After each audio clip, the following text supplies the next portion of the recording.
3000 அசலுக்கு அசல் தொகை எவ்வளவா? 3000. 3000 அசலுக்கு ஆண்டுக்கு 8%. வட்டி எவ்வளோ? 8%. ஏன்னா வழங்கப்படும் தனி வட்டியானது, ஸோ ஒரு தனி வட்டி கொடுக்குறேன், ஆனால் எத்தனை வருஷம் தெரியாது, ஸோ அதை நான் எக்ஸ்ன்னு போட்டுக்கிறேன்.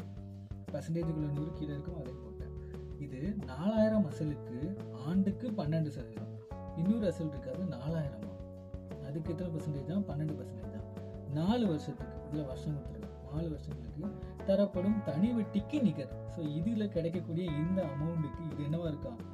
ஈக்குவலாக இருக்குன்ட்டு. இதுதான் ஃபார்முலா. இப்போ இதை நீங்கள் அடிச்சிங்கன்னா உங்களுக்கு கிடைச்சிடும்.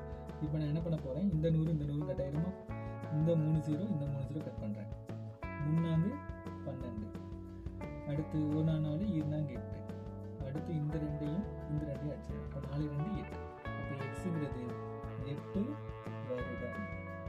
மொத்தம் எத்தனை வருஷம் ஆகுமா? 3000 கொடுத்தீங்கன்னா 8 வருஷத்தில்